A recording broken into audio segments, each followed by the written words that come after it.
Hola, bienvenidos a una nueva emisión de Noticias en Directo América por France 24. Yo soy Andrés Mesa Muñoz y a continuación los titulares. Israel y Hamás se acusan nuevamente de violar el alto el fuego en Gaza. El ejército israelí habría lanzado una ofensiva aérea mientras denuncia que el grupo islamista atacó a sus soldados. De otro lado, las autoridades de Tel Aviv confirmaron la identidad de otros 2 cadáveres de rehenes fallecidos en cautiverio. Apertura de urnas en Bolivia. El país escoge presidente este domingo. Más de 7 millones de personas están llamadas a elegir entre los 2 opositores del movimiento al socialismo, Rodrigo Paz y Jorge Tuto Quiroga. El ganador tendrá como su principal desafío lidiar con una crisis de combustible y escasez de dólares. Robo al museo más importante del mundo. Ladrones irrumpieron en el Louvre de París a través de una ventana y, según el gobierno, se llevaron artículos de joyería invaluables sin entregar más detalles. El edificio permanece cerrado citando razones excepcionales.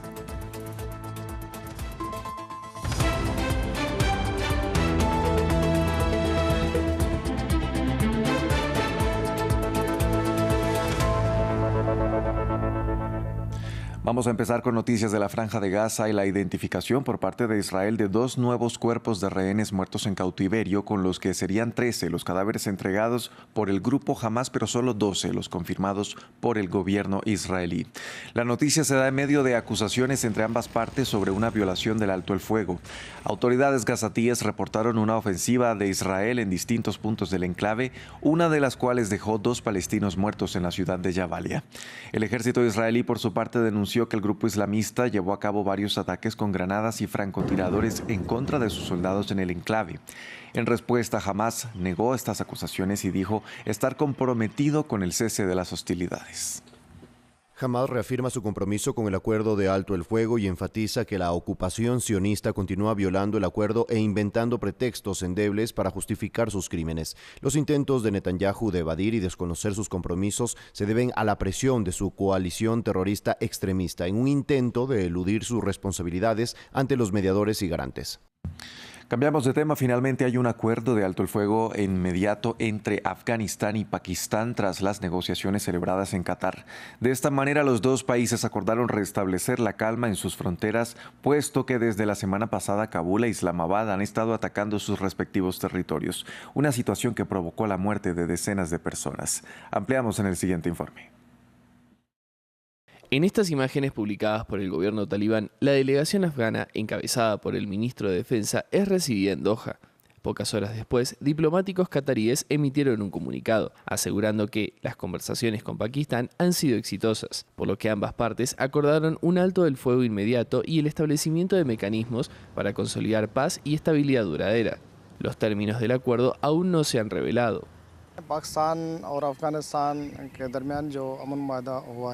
Mire, el acuerdo de paz entre Pakistán y Afganistán es un buen avance. Somos países musulmanes vecinos y debemos convivir en armonía. Si surgen tensiones, ambas naciones sufrirán pérdidas. Pakistán no quiere crear conflictos con un país musulmán hermano ni empeorar la situación.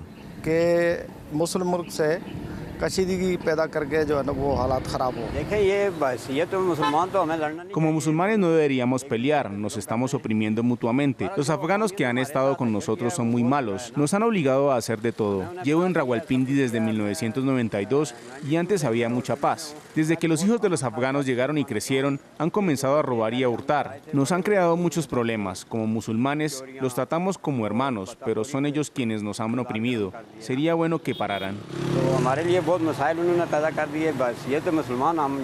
Según Qatar, se celebrarán reuniones de seguimiento en los próximos días en Kabul e Islamabad para garantizar el cumplimiento. El enfrentamiento comenzó la semana pasada tras las explosiones en la capital afgana. Las autoridades talibanes culparon a Pakistán. Islamabad, ante los ataques a sus fuerzas de seguridad, acusó a su vecino de albergar a grupos como los talibanes pakistaníes, a los que describe como terroristas. La lucha contra el terrorismo es una causa común. En lugar de desviar la responsabilidad, el régimen talibán debería cumplir sus compromisos garantizando que su territorio no se utilice con fines terroristas contra otros países. En represalia, Kabul lanzó una ofensiva en la frontera, que fue escenario de enfrentamientos mortales durante varios días. El viernes, la tregua se rompió tras un bombardeo de Pakistán en el este de Afganistán, ataques de precisión que, según Islamabad, causaron la muerte de 10 civiles, según las autoridades sanitarias. Pasamos a Bolivia con la apertura de urnas para escoger presidente. Más de 7 millones de personas están llamadas al proceso electoral que se da en medio de una fuerte crisis económica por la escasez de combustible y dólares. El principal desafío que enfrentará el nuevo mandatario, ya sea Rodrigo Paz o Jorge Tuto Quiroga, ambos opositores del movimiento al socialismo. Desde Santa Cruz de la Sierra, nuestra corresponsal Natalie Iriarte con los detalles. Damos inicio a esta jornada electoral. Se vive un ambiente tranquilo en Santa Cruz de la Sierra, donde la población ya comenzó a apersonarse a las mesas de votación. En este momento nos encontramos en uno de los recintos electorales que abrió en punto. Las actas están en orden, los jurados también están presentes en las mesas. Ya podemos observar a la población haciendo filas para votar de manera ordenada. El órgano electoral ha reportado que en todas las provincias llegaron las actas a tiempo y esperamos que sea una jornada pacífica sin mayores inconvenientes. 7.9 millones de personas están habilitadas para votar, tanto en el territorio nacional como en el exterior. En países como Brasil y Argentina está la mayor cantidad de población boliviana que vive en el extranjero. Esta elección va a ser histórica y el país tendrá que decidir entre Tuto Quiroga y Rodrigo Paz. La pregunta más importante que se hacen los bolivianos es si el nuevo gobierno logrará gobernabilidad y estabilizar al país que está sumido en una profunda crisis con medidas que no van a ser muy populares, como quitar la subvención a los hidrocarburos y también regular el precio de $1, que en el paralelo se cotiza actualmente casi a 13 bolivianos por dólar, cuando el oficial se mantiene a 6.96. Las principales urbes de Estados Unidos y también las capitales europeas alzaron su voz contra la administración de Donald Trump. Este sábado se realizaron las marchas denominadas como No Kings, una iniciativa ciudadana global que busca cuestionar las políticas de la Casa Blanca. Los manifestantes dejaron en claro su temor por el futuro de la democracia en la Unión Americana. A través de su red social Truth Social, el mandatario estadounidense respondió con un video generado por inteligencia artificial en el que aparece como un rey y desde un avión ataca a los manifestantes. Más detalles en el informe de Diego Bassani. Europeos y estadounidenses plantan cara al gobierno Trump.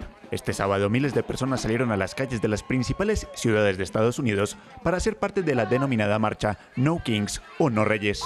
El objetivo, pronunciarse contra las políticas de la administración republicana de Donald Trump. Desde los recortes a las entidades federales hasta las posturas en materia migratoria, muchos temen que el sistema democrático bajo el cual está fundada la potencia de América del Norte esté en riesgo. Estoy en contra del abuso de poder. Creo en los 3 poderes del Estado. Hay tantas cosas que mencionar que sería imposible enumerarlas todas. Queremos libertad de prensa, libertad de expresión, libertad de reunión. Y es muy importante que nuestro gobierno nos represente a todos, no solo a algunos. Nadie está por encima de la ley. Manifestaciones con la misma premisa se realizaron en varias capitales europeas como Londres, Madrid o Berlín. Tanto ciudadanos estadounidenses como extranjeros rechazaron de forma tajante la visión del inquilino de la Casa Blanca y sus seguidores.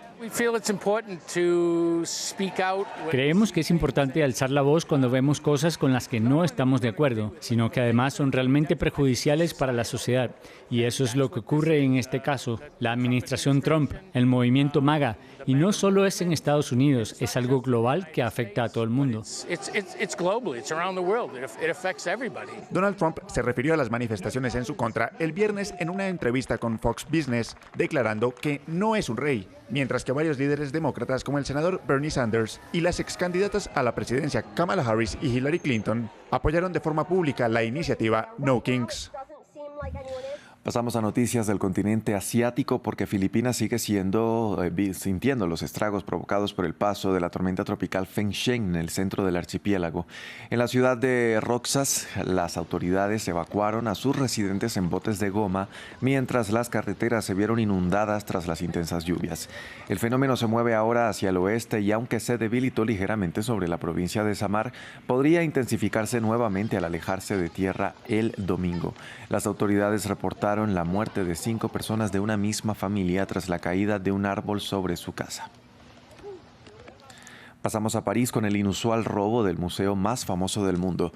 El Ministerio del Interior más bien reportó que el grupo de ladrones entró por la ventana de uno de los edificios del Louvre que alberga joyas de la corona francesa. En un comunicado el gobierno agregó que los sujetos se llevaron artículos de joyería invaluables y luego huyeron en motocicletas tras una operación rápida de 7 minutos. Sin embargo, no dio detalles sobre ellos, pero mencionó que ya se inició una investigación y que se está haciendo una lista de los objetos robados, recalcando que más allá de su valor de mercado, estos poseen un inestimable valor patrimonial e histórico. Por ahora las instalaciones se encuentran cerradas, citando razones excepcionales. Fue un robo importante, un equipo que había realizado reconocimiento, son muy experimentados y actuaron con gran rapidez. La policía actuó de inmediato al lugar y especialmente intervino la Brigada de Represión del Bandidaje para encontrar a los autores. La tasa de esclarecimiento fue muy alta. Venezuela tiene sus primeros santos. Se trata del venerado doctor José Gregorio Hernández, llamado el médico de los pobres, y la madre Carmen Rendiles Martínez. El Papa León XIV los canonizó en una ceremonia en la Plaza de San Pedro del Vaticano a la que asistieron unas 70,000 personas que expresaron su emoción por el acontecimiento. Allí estuvo nuestra corresponsal Irene Sabio, quien tiene los detalles. Sí, hola, ¿qué tal? Ha sido una ceremonia de unas 2 horas de duración. El Papa León XIV ha proclamado 7 nuevos santos, 2 de ellos de Venezuela. Carmen Elena Rendiles, fundadora de la Congregación de la Sierva de Jesús, y José Gregorio Hernández, médico laico, quien introdujo por primero el microscopio en Venezuela y también conocido como el médico de los pobres. Ambos, a partir de hoy, serán nuevos santos, los primeros para Venezuela. Y sobre Gregorio Hernández en particular, el Papa ha querido destacar que ha sido un bienhechor de la humanidad con un corazón devoto, mientras que Carmen Elena ha sido calificada por León XIV como una fundadora carismática. Además, este acto se ha llevado con una gran participación, han sido más de 70,000 los fieles que se han congregado aquí en la Plaza de San Pedro, en una ceremonia que además ha concluido con una vuelta del Papa León XIV por esta plaza. En el trasfondo, sin embargo, también están esas operaciones militares de Donald Trump contra embarcaciones supuestamente piloteadas por narcotraficantes, en las que ya han muerto al menos 27 personas y en las que se espera una mediación vaticana. Y también otra polémica, la de la oposición por esos más de 800 presos que hay en cárceles venezolanas, presos que según la oposición son políticos, y por esto también han organizado una protesta en el día de ayer aquí en la ciudad de Roma. Hoy, 19 de octubre, conmemoramos el Día Mundial contra el Cáncer de Mama. En Ghana, una iniciativa científica está llevando a la concientización a otro nivel con hologramas que facilitan el autoexamen a las mujeres. El cáncer de mama es el tipo de cáncer que más afecta a la población femenina en todo el mundo. Los detalles con Samuel Salgado Castro. En las vibrantes comunidades de Kumasi y Accra, una revolución tecnológica está iluminando la lucha contra el cáncer de mama.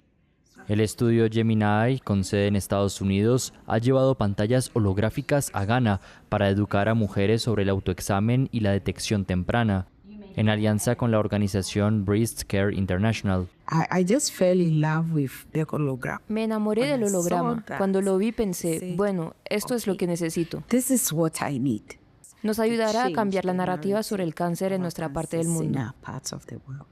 Por primera vez en octubre de 2025, estas pantallas holográficas creadas por la empresa Proto combinan educación pregrabada con testimonios de sobrevivientes locales. En este país africano, el cáncer de mama es el más diagnosticado y el 60% de los casos se detectan en etapas avanzadas. Esa es la base de nuestro programa piloto, ofrecer contenido creado por ella que habla sobre la intervención temprana, instrucciones para el autoexamen de mama, mitos y percepciones erróneas. El objetivo principal es reducir la altísima tasa de mortalidad por cáncer en etapa avanzada. Con esta unidad portátil, conocida como Proto M2, la plataforma Gemini planea distribuir 50 dispositivos para llegar a zonas rurales.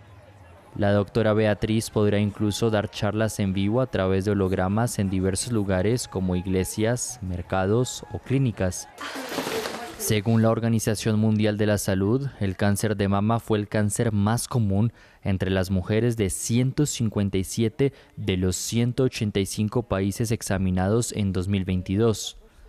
Y aproximadamente la mitad de todos los casos de cáncer de mama afectan a mujeres que no tienen factores de riesgo específicos, aparte del sexo y la edad. Hasta aquí este informativo. Gracias por acompañarnos.